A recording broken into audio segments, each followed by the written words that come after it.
The crazy social media hype for new launches has not let up even a little bit in 2026 so far. But if you're anything like me, you need to know more about a product than how it performs on the first swipe. A lot more. So for the past several months, I have been testing out 32 of the most hyped up new drugstore launches, and not only capturing footage of all of them, but also taking super detailed notes along the way. We will be talking about ingredients, application, texture, fragrance, finish, wear, and anything else I feel like you need to know to help you figure out if any of these new launches are actually worth your purchase or not. Spoiler, a lot of them are not. Let's jump in. Starting off with complexion products, we have the NYX Make 'em Wonder Soft Matte Buildable Foundation. This is described as a skincare-infused weightless foundation that delivers buildable coverage and a soft matte real skin finish while brightening, hydrating, and controlling shine. Ingredient highlights include vitamin C and hyaluronic acid, and this is fragrance-free. They launched this in 45 shades, which is amazing to see for a drugstore foundation. Have we seen that from a drugstore foundation before? I'm not sure that we have. I can't think of any off the top of my head. So I picked up the shade 08 Vanilla, which is described as light with a neutral undertone, and I feel like it's the perfect shade match for me. I would describe the texture of this as creamy, but not overly rich or wet. As you blend it out, even as I swatch it on the back of my hand, it starts to sheer out and dry out a little bit, so the final result is definitely still light on the skin. The coverage is buildable from around medium plus, I would say, up to full coverage, and it has a true soft matte finish. Right after I apply it, with the level of coverage and the finish, it definitely does not look natural or skin-like. It really gives more of that flawless, perfected look, but where you can tell you're wearing makeup, which does feel a bit too much for me at first, but I think that it gets much better with wear, and as my natural oils start to come through, like even within the first hour, it starts to look more lifelike and more skin-like. It's like my oils breathe the life into this foundation that it needed from the start. So while I'm not obsessed with how this looks right away, even though again it does look very flawless, it's something that I really love the look of on my skin about 1-2 hours in, and like even more so as time goes on. And for the most part, this holds up so well on my skin. It truly is long wear. I feel like it just continues to look flawless all day long, but again, just a bit more skin-like. The only issue I had is not really something that I fault this for, because at the same time of me testing out a lot of these complexion products, I was actually adjusting from 0.05% to Zerotine to 0.1. And with that increase in my prescription, I definitely had a little bit of barrier damage for a few weeks, especially around my mouth and on my chin. And that is the only place that gave me issues with this with wear, because it definitely seemed to kind of cling and crack, but that was happening to me with every foundation that I was wearing during that period, to be fair. In saying that, I don't think that you're gonna love this if you have drier skin. It's definitely something that's better suited for oilier skin types, which you guys know I have. And I don't feel that I have anything in my collection that performs like this from the drugstore right now. Like this really, I think almost immediately has become my top recommendation for a little bit of a fuller coverage foundation from the drugstore for oily skin. I obviously still really love my lighter coverage skin tints like from L'Oreal and Maybelline, but again, for something that's a bit more flawless, a bit more perfecting, this really is incredible. Honestly, I feel like this is probably the most comparable to Benefit Professional right now, like when I think about my favorites in my collection, because it really gives me that nice blurred effect, but it definitely has a bit more coverage than Benefit and is less dry skin friendly than Benefit. So we're starting off strong, and the rest of the products in this video are certainly not getting such positive reviews, but this one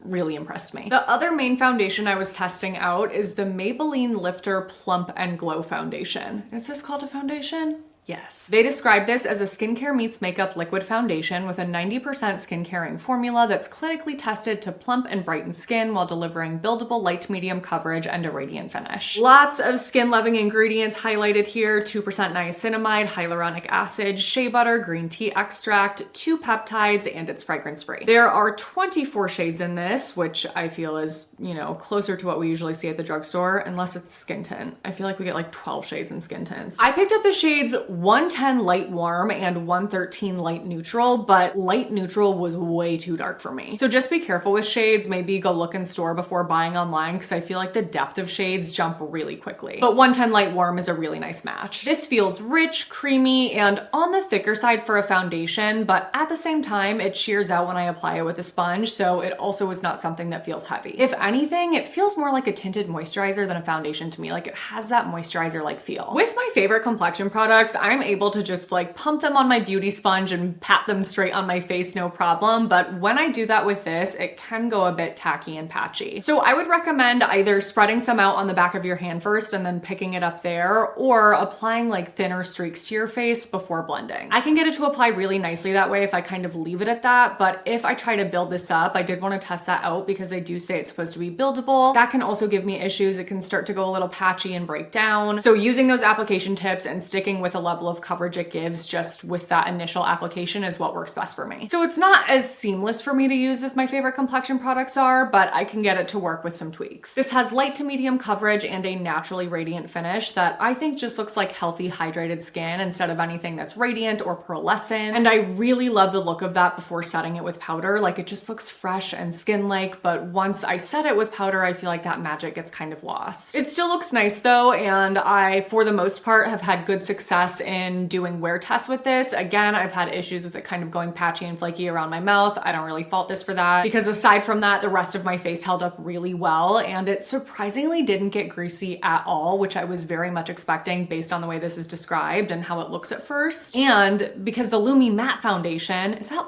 Maybelline or L'Oreal? I'm pretty sure that's Maybelline. That one, if you guys remember, made me look significantly more greasy by the end of the day, but that one's supposed to be like matte too. So I was bracing for impact with this and was like, wow, I don't look greasy. This looks really nice. But again, because I still really love my Maybelline skin tint and my L'Oreal skin tint, when I think about those, I do still prefer those to this. They're both easier for me to work with, and compared to the Maybelline skin tint specifically, because that one is also a little bit radiant, there's something about the finish of that I like even better than this, which is fine because I'm almost positive that this was causing me to break out. So it will not be something that I'm keeping in my collection, but I don't think it's a bad product. I could see a lot of you really enjoying it. The concealer version of this, on the other hand, this is the Maybelline Lifter Full Coverage Serum Concealer, which is described as a radiant full coverage concealer that is so skin-like it's undetectable. It's available in 18 shades, and I picked up the shade 20 Light Neutral. For something that has serum in the name of it, this is significantly thicker, stiffer, and creamier than I was expecting it to be. It's honestly really not serum-like at all. Oh, come here, gorgeous. You're not be shy. I see you being shy. You not be shy. You come say hi to everybody. You want to tell everyone how you've been having a really hard couple weeks and having diarrhea everywhere, and we spent 4 hours at the emergency vet yesterday and you cried so hard mommy cried. Yeah, it's true. This immediately starts getting tacky as I blend it, like much tackier than the foundation. So it's not the easiest or most seamless for me to work with, and it can definitely get patchy as a result of that. But I have seen some people apply this on camera and it doesn't do that for them at all. So I really tried to make this work. I tried so many different application techniques, a damp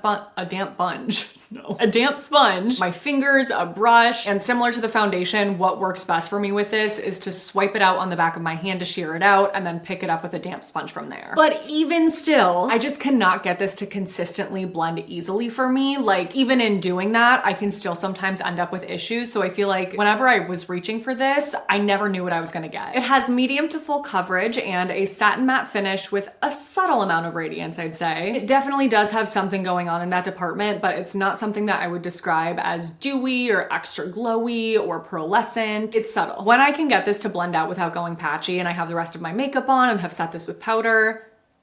Do you have something you'd like to share with the class?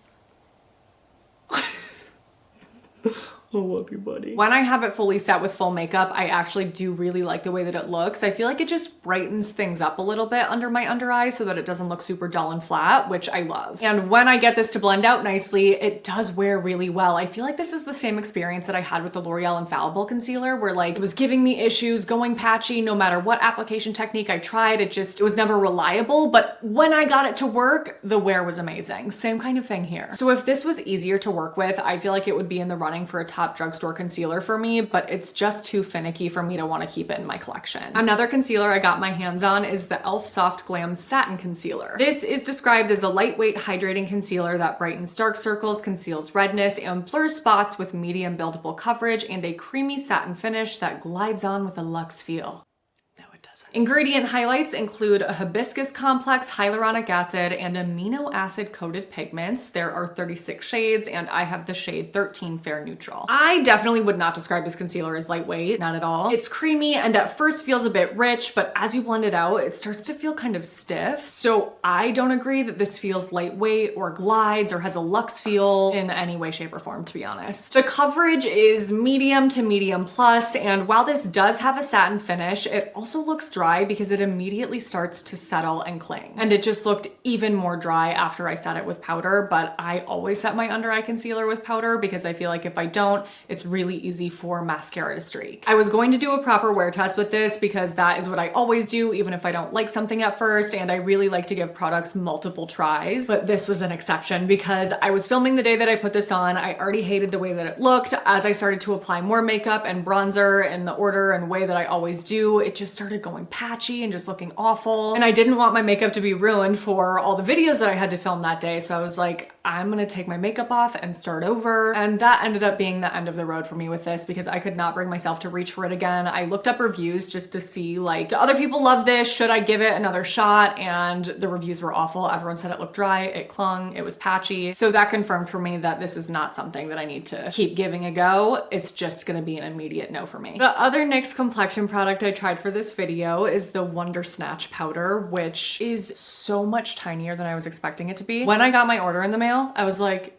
did I order a sample size on accident? And turns out no, this is the actual size. It has 0.21 ounces of product versus this other powder that we'll talk about that has 0.44. But editor Emily, will you pull up the picture of what this looks like? Like, would you not expect that to be way bigger than it actually is? Anyway, so this teeny tiny powder is described as a lightweight loose setting powder that sets makeup, visibly brightens, and smooths the appearance of skin with up to 16-hour wear for a soft matte airbrush finish. They highlight green tea extract and peptides. There's no added fragrance, and it's available in 8 shades, 4 of which are described as translucent, 4 are brightening, and the shade I picked up is one of the translucent shades. It is 01 Sugar Serve, which is their light shade. This is one of those powders that a little goes a long way with, because if you make the mistake of applying too much at first under the eyes especially, it will immediately cling and look really dry. But with a light hand, a light amount of product, it doesn't give me those issues. It looks really nice and sets to a true matte finish with a bit of an airbrushed quality, especially if I pair it with the Make 'em Wonder foundation. Similar to the Make 'em Wonder foundation, this definitely looks a bit dry at first, but it's something that improves with wear. Like, so much so that I would actually not describe this as a mattifying oil controlling powder, which I thought it was going to be at first based on how it looked. Like, even paired with the sunscreen that isn't necessarily like highlightery glowy at all, but just has a healthy skin light glow, looks hydrated, my skin can look glowy with this on within a couple of hours after applying it. So this is one of those powders that I feel like is good for like the in-betweens. If you have relatively normal skin, it's not overly oily to where you need that full matte oil control, but you also don't have super dry skin, then I think that you would really enjoy this. I'm gonna talk more about my thoughts on this once we dive into the next powder, which is the Neutrogena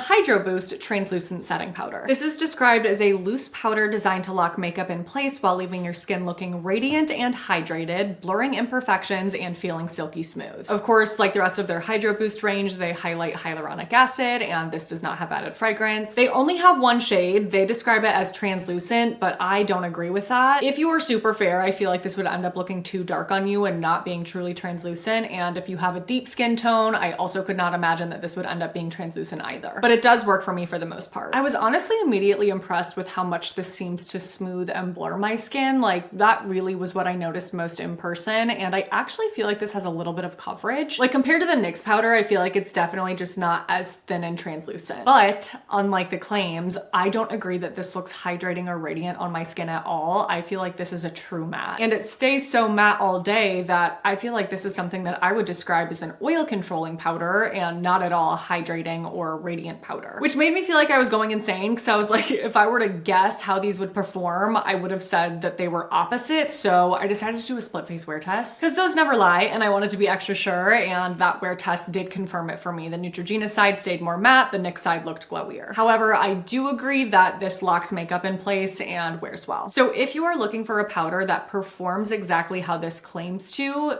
you'll probably hate this. If you're looking for a matte, smoothing, oil controlling powder with a little bit of coverage, you'll probably love this. And I went back to look at my collection to see like what else do I have from the drugstore that is a matte powder that I keep for that reason. And the one that I currently have is L'Oreal Infallible.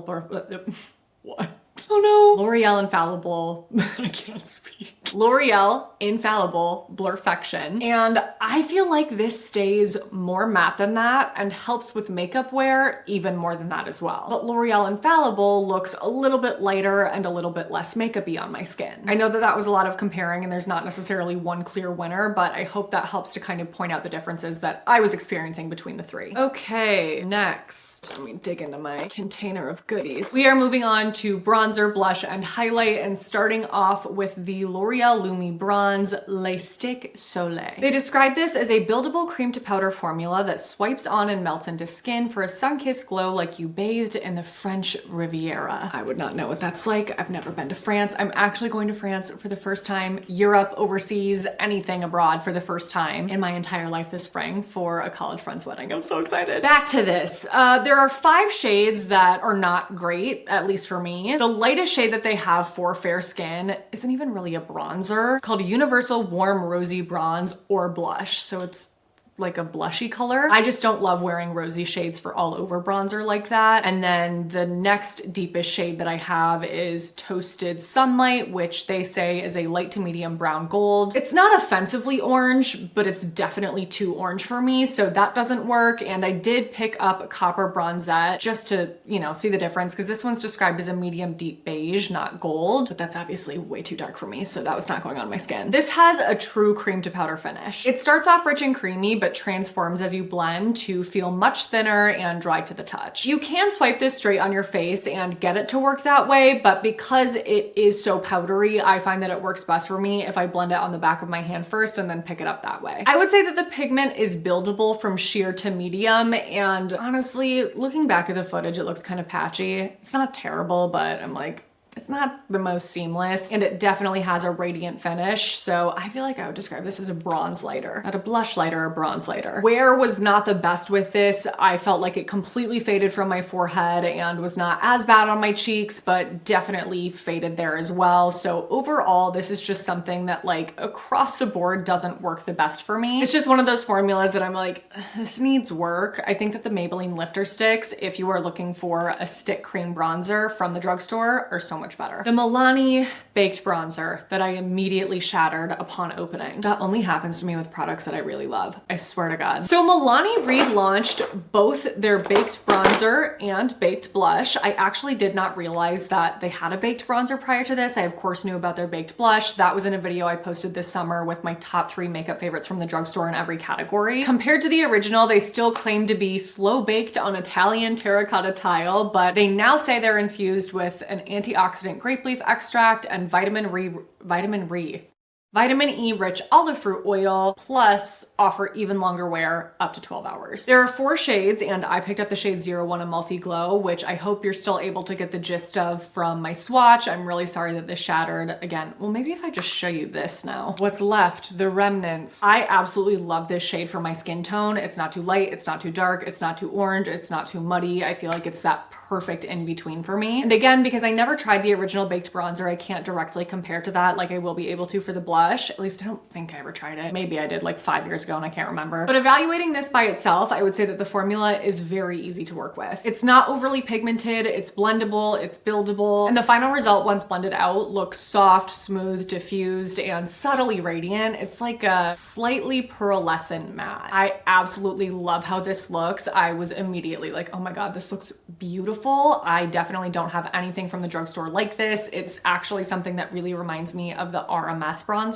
It wears really well, holds up without going patchy or fading too much. It's just such a beautiful formula. I was super excited by it because I was like, oh, Now I have an alternative to recommend to RMS because I know that that's definitely not an affordable product. So I'm keeping her, that's for sure. The Baked blush, on the other hand, was launched in 8 shades. I picked up Sparkling Rose, which is a mid-toned rosy pink, and compared to the original, the reformulation is definitely more powdery, at least in the pan. Like, you can kind of see that powder that's kicked up after swatching it in the pan, and you can definitely, well, I could definitely see, I don't know if it'll pick up on camera, hopefully, powder kind of flying around when I dip my brush in it, which definitely doesn't happen to me with the original, but that doesn't translate into a powdery look on my cheeks at all. It's very pigmented, so it can be built up quickly with just a little bit of product, and it's definitely a pretty bold highlight effect, but in saying that, it's one that looks smooth and glassy instead of chunky or glittery, and it's something that you can tone down a bit if you blend it out with a separate brush. They kept some of the original shades that they had in this new formula, but the one that I had, which is Petal Primavera, they did not keep. They discontinued this one, so I can't directly compare them and know for sure, but I feel like the new one is more pigmented and has more of that highlight effect than Petal Primavera. With a full day of wear, I feel like the pigmentation holds up well and it still looks smooth, so it definitely performs well in that sense, but I feel like with this slightly deeper shade, the highlight effect is just a bit too intense for my liking. So I'm going to see if I can find a lighter shade in the reformulation that works better for me, and then maybe that will look less intense, just paired with like a slightly less rich color. We will see. I'll keep you guys posted. The other brand that launched baked bronzer and blushes recently is CoverGirl. They have their True Blend Skin Enhancer Baked Luminous Bronzer and Baked Luminous Blush. The bronzer is said to be swirled with 2 shades for unique, multi-dimensional sun-kissed warmth and a luminous finish. It's available in 4 shades, and I picked up the shade 300 Honey Bun, which is described as a light bronze with a golden undertone, which I do think pulls a bit too orange for me. Compared to Milani, this is definitely not as smooth or as seamless. I do think that it looks a bit patchier, and the highlighted finish is more intense and less diffuse, so I feel like it kind of clings and emphasizes pores. So all of that combined with the orangier shade, I feel just looks a bit too harsh on me. When I put blush on top of it, I do feel like I can make it work because the blush kind of like disguises some of that patchiness, maybe like literally fills in some of those holes. But overall, I think that Milani just looks much softer and prettier. This also doesn't wear as well as Milani for me. It holds up fine on my cheeks, but I feel like it can go pretty patchy and fade quite a bit from my forehead. So this one is a pass for me personally, and if you were torn between CoverGirl and Milani when it comes to a new drugstore baked bronzer, I would highly recommend Milani instead. For the blush, they also have 4 shades, and I picked up Rose Latte, which is described as nude with pink swirls. There is something purpley about this color, so I do feel that the final look is more cool toned on me than I was expected, but I think it's pretty. If I apply this on top of the CoverGirl baked bronzer, I feel that the highlight effect becomes way too intense for me and it really emphasizes pores. If I take the sponge that I use to apply my complexion product, like, because by this point when I'm putting on blush, it's a tiny bit damp, but much more dry than when I first used it. If I pick that up and tap it on my cheeks, I have found that that can help to pick some of that excess up and it makes it softer and more wearable. But even still, I do feel like this is just a formula that definitely emphasizes pores more, so if that is a top concern for you, I think that this is something I would skip altogether. This formula holds up a lot better on my cheeks as a blush than the bronzer does on my forehead, so no major issues with wear. But I would say the same thing here that I did for the bronzer, in that I just think the Milani bronzer is prettier. I think it looks smoother on the cheeks. It's just something overall that I prefer the look of. So again, if you were torn between CoverGirl and Milani, I would recommend Milani personally. Serious question, what is up with NYX and the whole fat thing? Like their fat lip, fat cheeks. What is the point? Like, what are they trying to like convey plumped with that? I don't understand. So the next product they slapped that name onto is their Fat Cheeks Juicy Plump Blush. It sounds ridiculous to say out loud. It's described as a dewy liquid blush that delivers fat in all caps. I can't. Perks like vibrant color, 24-hour hydration, and nourishing peptide infusions known for collagen support. They launched this in 8 fruit-inspired shades that are all pretty bright and more saturated pops of color. I picked up a few, starting with Fig Fizz, which they say is a soft pink coral. I wouldn't really agree that it's soft, but it is softer than the other 2, including Papaya Pump, which is a warm coral, and Bounce and Berry, which is a deep, rich pink. This has an intense fruity scent, which I just think is so weird for a blush, but okay, I guess. No! Oh.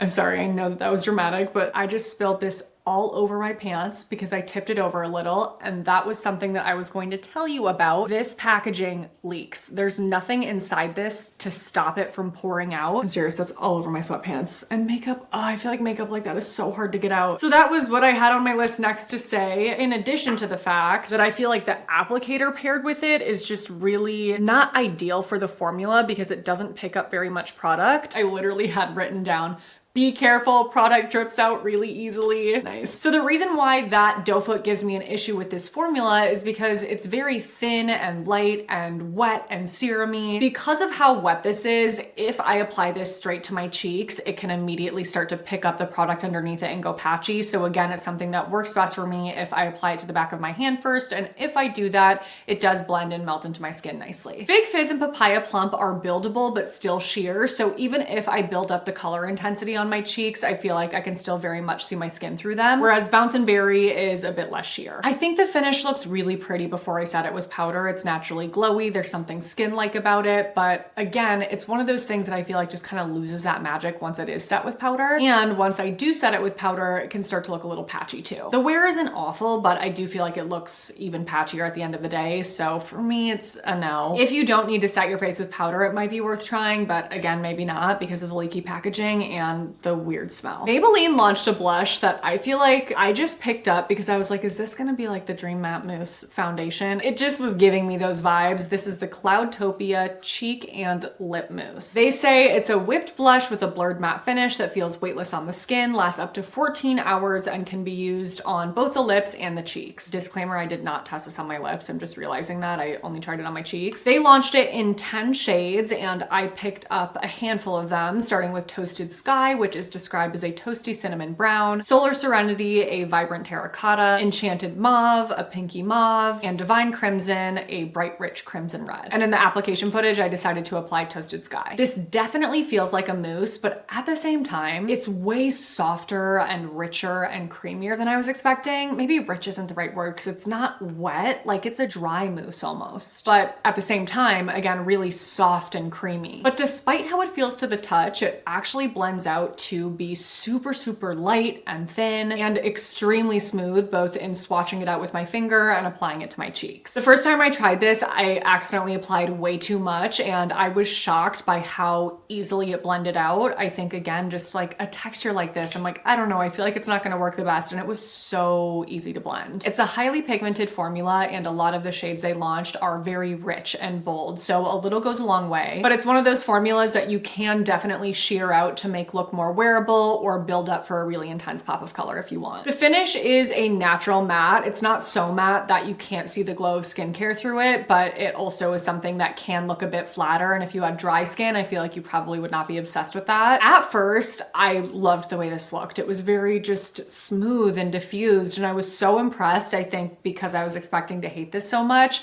and I felt like in person the wear was really good, but looking back at the footage on camera, I'm like, it actually does look a little bit patchy. Not as much as NYX, and again, I didn't notice it in person, but it's not quite as seamless. So with all that being said, I don't know how I feel about this because when I first tried it, I was blown away again because I think I was just like, this is gonna be so bad, but like, let's try it for fun. And then I was like, wait, this is actually nice. But since doing my initial wear tests, I have not reached for these once. I think honestly, something about the mousse in the pot is deterring me from reaching for it. Like, even though I knew it was easy to use, I'm just like, I don't feel like, I don't know. Like, this is one of those products where I'm like, I don't know how to wrap up final thoughts because I don't know how to feel. But obviously, if I haven't been reaching for it, I like other things better, or I would reach for this. So maybe that tells you all you need to know. All right, we are done with face categories. We're gonna do eyes next so that we can save the best for last.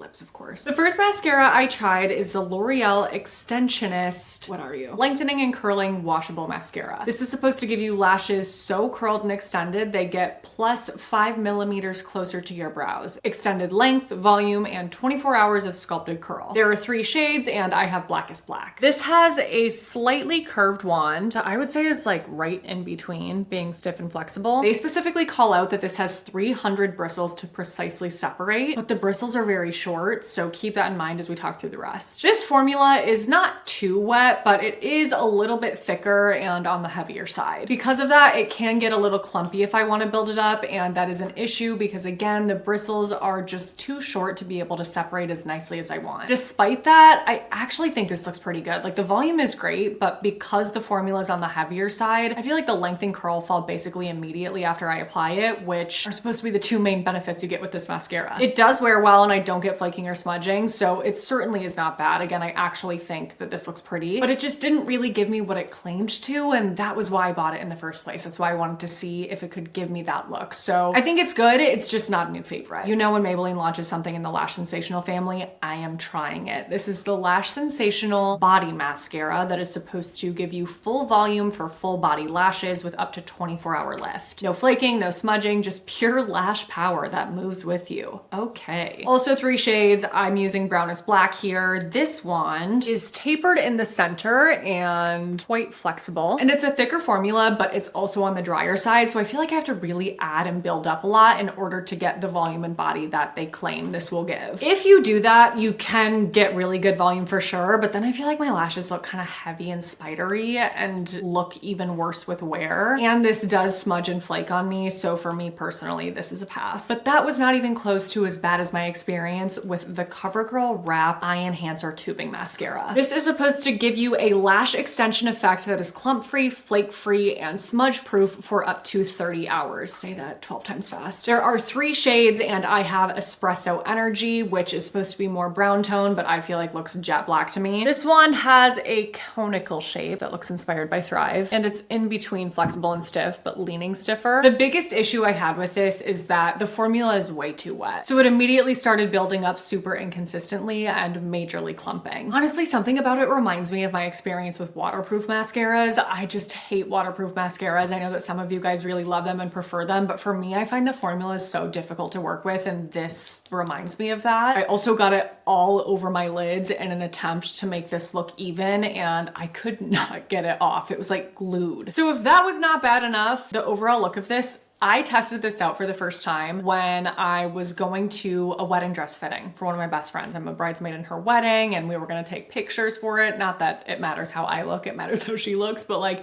I obviously wanna look my best. And I was like, this is why I can't do wear tests and test things out before I go, you know, to like social events, because you never know. And oh my God, this screwed me so bad. This looks awful. It's clumpy, it's spidery. It literally looked like I spent the morning crying with mascara on, and this was what was left over after. I mean, the wear, I guess, was fine, but like, who cares? Because it doesn't look good. Absolutely not. A couple brow products I tried that intrigued me. First is the e.l.f. Microfine Brow Pencil, which I will say the packaging has been bugging me. This keeps popping. Sorry, by the way, I feel like, so I got a new camera. I don't know if you guys can tell. Hopefully, I feel like the quality's better, but I feel like the focus is not as fast. I need to figure that out. But this keeps popping out, which is really annoying. And it's been doing that on the spoolie side too. So I'm like, did I just get a bad one, or is that how they all are? That could be a deal breaker for some of you. So the reason why I was excited to try this is because they describe it as a microfine brow pencil. It has a precise 1mm tip that is truly tiny. Like, it's teeny. It's available in 8 shades, and the shade blonde is perfect for me. It's not too orange, it's not too cool. It's just right. And this has a drier formula actually compared to a lot of other brow pencils, the next one we're gonna talk about. But I actually find that that makes it easier to give just like shorter, more natural looking feathery brow strokes. It just makes it easier to precisely apply without things getting too big and chunky looking. I think that it's even better than the NYX brow pencil that was in my top 10 makeup favorites from 2025. But again, like the packaging, I have to acknowledge that, of course. So wanted to make sure to highlight that, but like the product itself, this is like my new favorite brow pencil. I just love the teeny applicator with the color, with the drier formula. Like, this is everything I need. So I have been reaching for this nonstop, even more so, well, not even more so, in place of, I guess, because I'm not reaching for this. This is the ColourPop Brow Boss, which also has a very small tip. It's described as a precision pencil, but it's not as teeny as e.l.f. I'm gonna put them side by side for you. You can see here the difference. They also have this in 8 shades, and I also have the shade blonde, but it's definitely darker and cooler than the e.l.f. brow pencil. And the formula is creamier, so that combined with the slightly thicker pencil and the darker color, I do think just gives me an effect fact that is a bit too bold and harsh for me. Like, I think it just looks too dark on me, even though I do think that this is a good pencil. So e.l.f. definitely wins for me, but if there was a shade in this that was a perfect fit for you and you like a little bit of a creamier formula, a little bit of a thicker stroke that's not too thick, then you'd like ColourPop better. I also tried the ColourPop Brow Boss 24-hour lifting brow gel that is supposed to be a clear, waterproof, and flake-proof brow gel that lifts, nourishes, and sets for up to 24 hours. Compared to the Maybelline Super Lock Brow Glue, which is my personal favorite from the drugstore, this is definitely wetter and thicker. So I find that it immediately kind of leaves a bit of residue on my brows that kind of like sets down to look a little bit hard and crunchy up close. I think from just like a normal talking distance, it's fine. I don't really notice it, but when I was looking at the footage on camera, I was like, ew. It has pretty good hold, but I feel like the hold I get with Maybelline is even better, and then I don't have the issue with like noticing the product sitting on my brows. So Maybelline's a winner for me. This one is not. Lips. I have to save lips for last for these kinds of videos because they take me so long to film that I'm like, if I don't have something to look forward to at the end,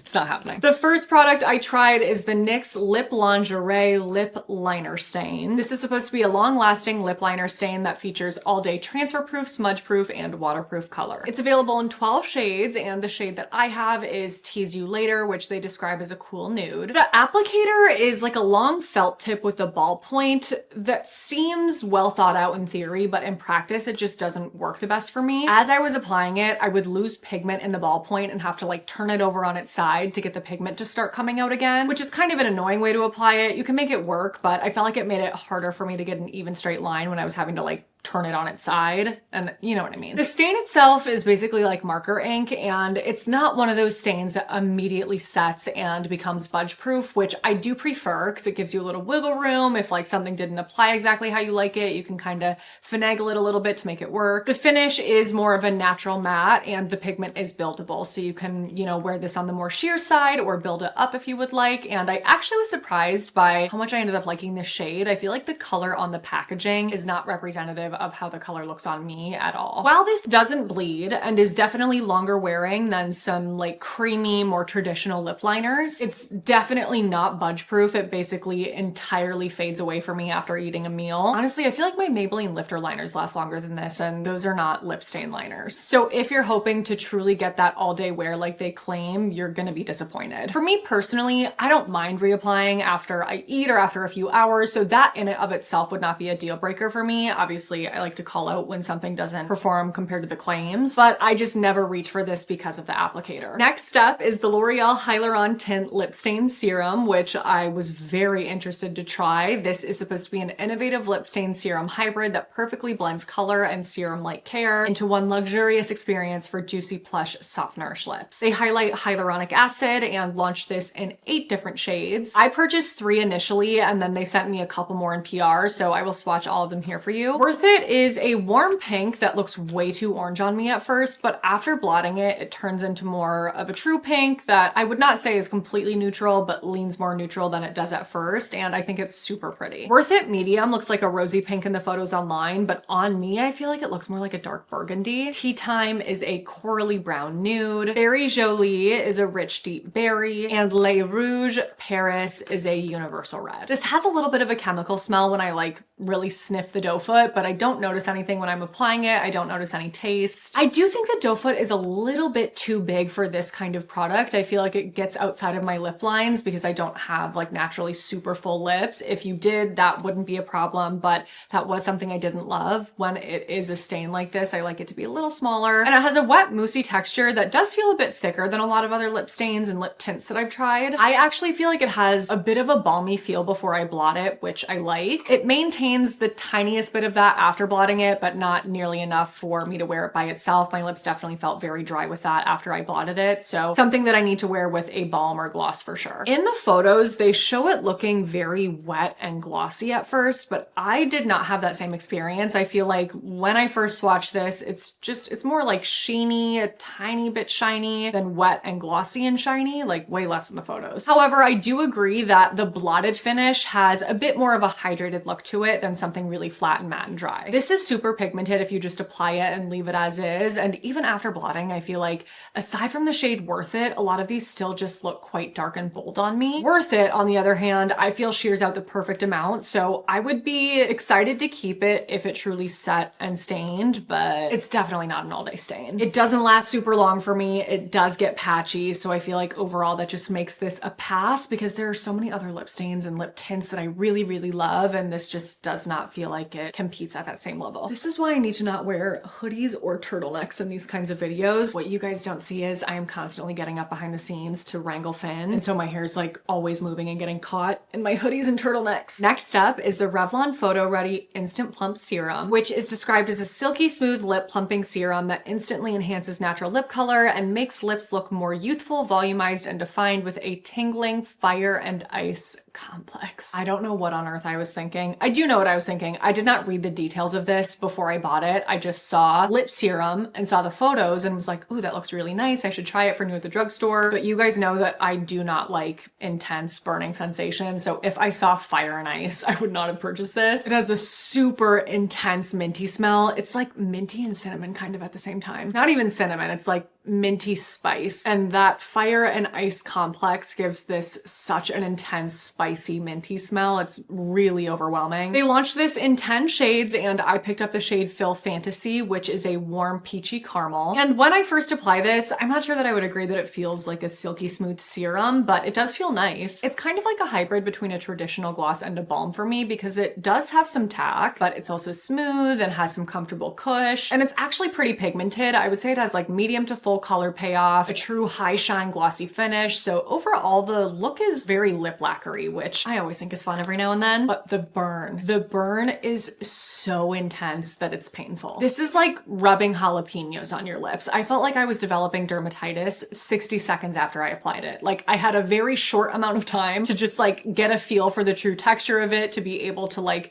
form my thoughts, to write down how it felt. And then right after that, I was like, oh. So I would actually reach for this and enjoy it if it wasn't for that. But obviously because of that, there's no way. The next lip product that I was so excited to try, I really thought I was going to love this. It's the NYX Jelly Job Full Bodied Shine Gloss that is described as a lightweight formula paired with a flexible silicone spatula applicator to deliver jelly smooth shine and jelly juicy volume, creating the glassy high shine lips of your dreams. They highlight the inclusion of sweet cherry oil and a peptide complex, and they launched in 16 shades, which are a combination of shimmer and pure shine shades. I picked up 4 of them. The first is Honey It's Jelly, which is a nude mauve pearl shimmer with light to medium pigment, Jelly Icing, which is an icy lilac with sheer to light pigment, Jelly Jammin', a mid-tone purpley pink with light to medium pigment, and Juicy Jelly, a mid-tone cool pink with light to medium pigment. All of these have what they describe as a juicy cherry scent, but it's like I see where they're getting cherry, but there's also something else in this. It's like an artificial raspberry kind of, that's really strong and pretty artificial tasting. I just don't like it at all. And the silicone applicator is not my favorite. I feel like it actually makes it kind of annoying to apply evenly. Like it's just not as nice and smooth as a traditional doe foot. And for me personally, whenever I think of a lip formula that is a true jelly, I think of something that's like grape jelly, where it's light and airy and kind of fluffy. And I don't really get that from this. I would not describe it as a jelly at all, but it does still feel nice. It's smooth, a little bit tacky, and for a gloss on the slightly thicker side, which I like because it gives it cush that makes it more comfortable. But weirdly, I get some sort of burning sensation after I first apply this. It's never to the point of feeling intense, like it's nothing like the fire and ice complex, I'll tell you that. And it does fade with wear, but I've noticed that the longer I have this on, the drier and more irritated my lips feel. So I must be having a reaction to something in this. Freaking classic. I feel like that just happens to me randomly with products that are not described as plumping or tingling or anything. And I'm like, what is going on? But if it weren't for that, I would really like the way that this feels, and the finish is great. It has that reflective, juicy shine. The wear time I would say is average for a gloss, and it does continue to get tackier with wear, but I don't have a problem with that in a gloss formula. So there are definitely some things that I really enjoy about this, but given the applicator, the yucky smell and taste, and whatever kind of irritation I seem to be having from this,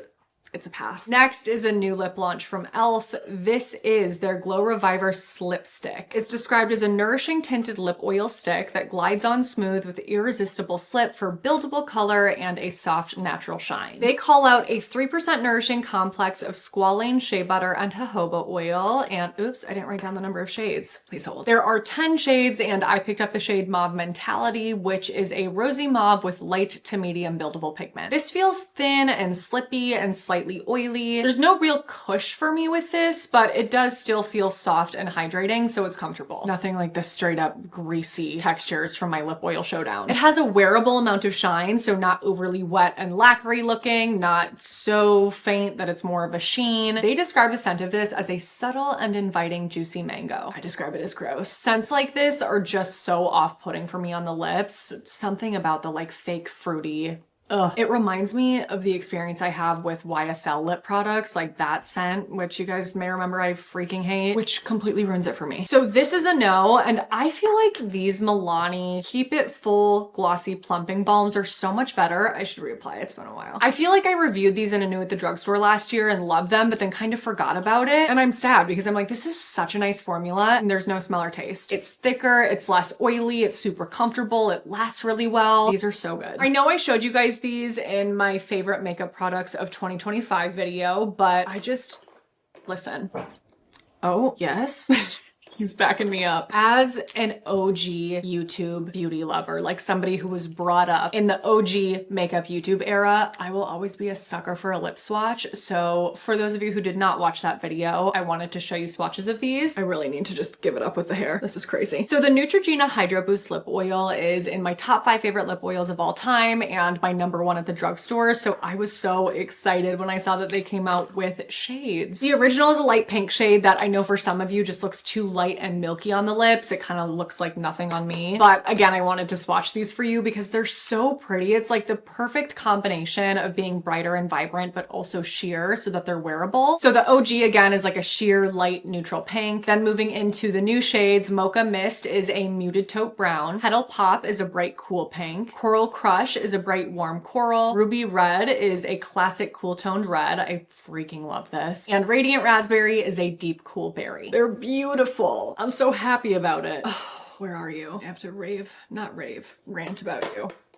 Very different things. Okay, I reviewed the e.l.f. Glow Reviver Melting Lip Balm when it first launched in this video right here. But since that video, they released a clear version in Vanilla Soft Serve. So you know I bought it immediately. But I was immediately disappointed because this just doesn't really give me Vanilla Soft Serve. It's kind of like a plasticky, artificial vanilla. And I swear to God, I'm like, am I going crazy? I get a hint of mint from this. Maybe I'm going insane. And the texture of this is definitely not exactly the same as the tinted versions, which doesn't surprise me. I've noticed that a lot with other lip products that like the clear shade or the untinted shade will have a bit of a different texture than the tinted shades. It makes sense because like if you're trying to disperse pigment through something, you're gonna need a bit of a different formula than something clear. To me, I feel like this is less creamy than the original and a bit lighter and almost a bit more jelly-like. And for some reason, not completely smooth. I don't know if this is just a bad one or they're all like this, but it's definitely a little bit grainy. And it just doesn't feel as nourishing to me as the original lip balms did, the tinted ones. I don't know. I think if you're looking for a vanilla lip balm from e.l.f., this one is so much better. I would go for that. It smells better. It feels better. It's better across the board. The Rimmel Oh My Gloss Butter Me Up Lip Butter Balm. This I think was only available on Amazon, maybe like Walgreens or something. Like, I don't know if Rimmel's just getting discontinued from retailers or what, but the name of this, I was like, I should try, this might be really good. It's described as an ultra hydrating buttery treat that leaves your lips feeling silky soft, nourished, and replenished. They highlight ingredients like squalane, castor seed oil, avocado oil, and hyaluronic acid, and they have it in 6 shades. I picked up the clear option because it's called Vanilla Frost, but let me tell you, this doesn't smell or taste like vanilla at all. It has the weirdest like after smell and taste. When I'm first sniffing this, I'm like, here comes vanilla. What? It's so weird. I don't know how to describe it. Almost like nutmeggy. Is it? No, because I like nutmeg. Something's weird. This is weird. At first, this feels rich and buttery and on the thicker side, but it does melt down to feel thinner on the lips. And it has a moderately shiny finish, but it's not completely clear. Like, this looks a bit milky, so it definitely lightens your lips with a bit of a cast. So all of that makes it a pass for me, and beyond that, I cannot give this a fair wear test review because I was so grossed out by the aftertaste that I had to take it off. I was like, I can't.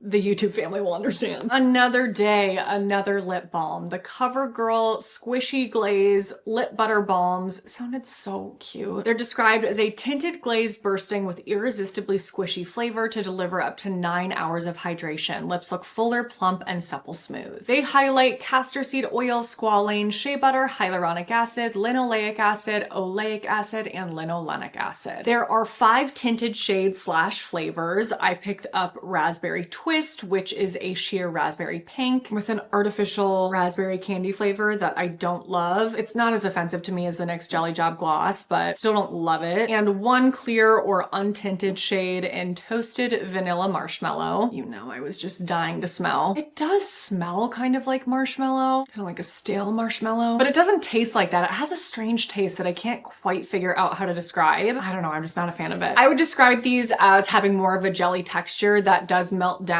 to feel thinner and slippy. I do feel like it has that amazing plump, glassy, smoothing looking shine at first, but as the formula melts down, that unfortunately doesn't last for me. And overall, I would say it's just one of those formulas that doesn't last very long and doesn't feel very moisturizing. I've also noticed that with the raspberry shade specifically, if this sits for a while, the pigment starts to kind of separate and you'll just squeeze out clear liquid. It does redistribute after a few squeezes, but that's obviously not ideal because you're just going to be wasting product to get it to go back to normal. So these are just a pass for me. I feel like there's really nothing about them that's special enough for me to want to keep or recommend them. I finally tried the Essence Super Peptide Glossy Lip Treatment. I've seen a lot of requests from you guys to review this as a potential dupe for the Rhode Lip Treatment. It's described as a restorative lip treatment designed to naturally plump and leave your lips pillowy soft. They highlight shea butter, vitamin E, and peptides and have 3 shades available. I have the shade Toffee-tastic, which is a gorgeous mid-toned mauve with medium pigment. And I didn't notice any smell or taste with this at all. This has a super soft, smooth, balmy texture, and for me, the perfect amount of thickness for a tinted lip balm. Because it's thick enough to feel comfortable, but not overly so that it gets kind of like messy and difficult to spread evenly with that tint. It has a little bit of tack that I feel just gives it just enough grip to keep it in place on my lips, but it's not sticky, it's not overly slippy. I don't think that it's identical to Rhode. For me, Rhode does feel a little bit tackier, a little bit thicker, and it looks a little bit shinier, but I do think that they're incredibly similar, and I totally understand why people recommend this as an alternative. It's super comfortable, it wears well. Like for $4.99, I think that this is great. I just wish that they had more shades because with only 3, they're not giving us much to work with here. Oh my god, one of the weirdest products I tried for this video, the CoverGirl Clean Fresh Jammy Lip Sleeping Mask. They say that this works overnight to visibly firm and reduce the look of lip lines, leaving your lips feeling smooth, supple, revitalized, and baby soft by morning. They highlight avocado oil, grapeseed oil, and shea butter, and this comes in 1 shade / scent, which is whipped lavender. It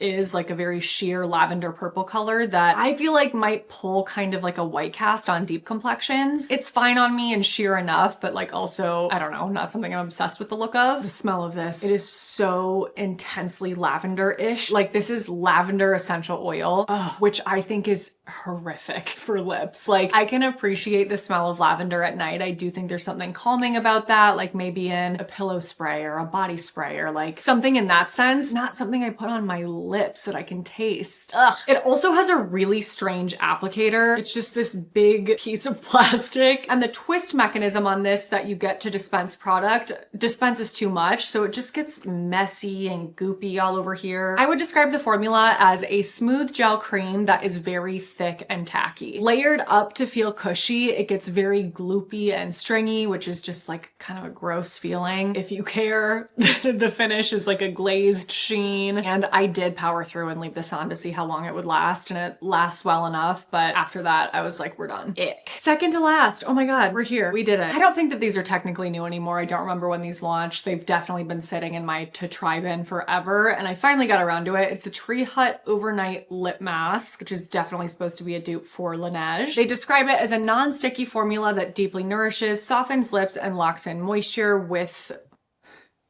ingredient highlights like shea butter, sunflower seed oil, coconut oil, and vitamin E. They have this in 4 scents. I picked up 2 of them, the first being vanilla and the second strawberry. Vanilla is an untinted shade with a very strong, I don't even know what this is. This like just doesn't even smell like vanilla to me. It's just a weird smell and taste. I don't like it, but I dislike strawberry even more. This is so strong. I am getting whiffs of it like this. This smells exactly like something from a very distant memory for me that I cannot put my finger on for the life of me, and it's been driving me insane. I have tried so many times to sniff this and really like bring it back. I'm like, what does this remind me of? I don't know. I don't think I'll ever know, but it's just too strong. It's like overly sweet and kind of sour or tart at the same time. I had to take this off immediately, which is a shame because the sheer pink shade is really cute. When you scoop this out of the little tub, it starts off feeling kind of stiff and almost a little bit waxy, but as you apply it, it melts down to feel very soft, very smooth, and in between thin and thick. It's slippy enough to give me a really nice glide when I rub my lips together, but not so much that it feels like it's sliding off my lips. Compared to something like Laneige or an affordable option, ColourPop, this is definitely less creamy. So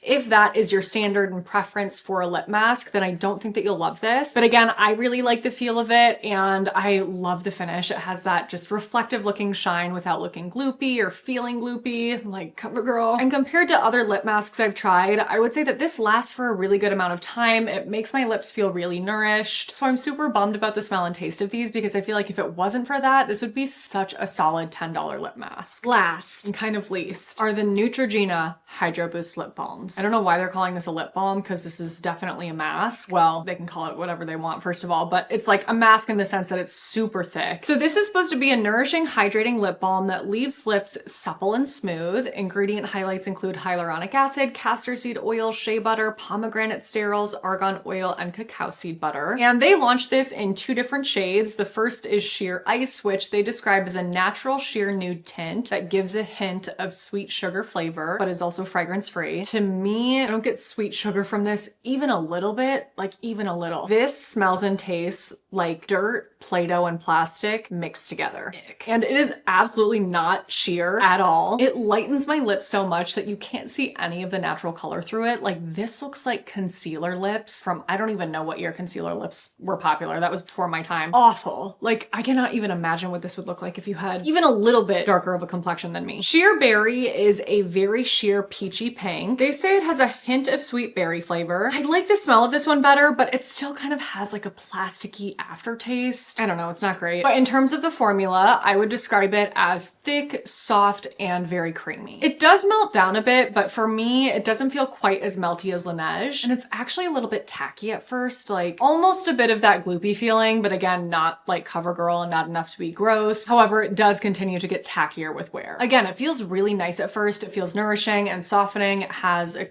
really pretty sheeny finish, but my lips start to feel drier the longer that I have this on. And eventually after testing this out for several days in a row, my lips started peeling, which I don't struggle with peeling lips ever. So I was like, what the heck? And I went to look at reviews. I was seeing other people say the same thing. So I have no idea what would cause that, but for all of those reasons, that Neutrogena lip balm is a huge fail for me. Finn, we did it! We finished a video! We should go find your sister. Yeah. That is it for this video. Oh my goodness. Let me know your thoughts on all of these products in the comments below. What have you tried? What was your experience? Was it the same as mine? Was it different? What else have you been trying and either loving or hating? What would you like me to try for future videos like this or future videos in other beauty categories? I can't wait to chat with you guys about all of that in the comments below. And if you enjoyed the video and would like to see more like this from me, it would mean so much to me if you could give it a thumbs up and subscribe to my channel. Thank you for doing that, and thank you for watching my videos. I just love the freaking heck out of you guys and feel very lucky for the community that I have here. So thank you so much. Stay tuned for my next video. That will be up a week from today, but until then, we hope that you have a great week, and we hope that we do too, and we have less diarrhea. Yes. Bye.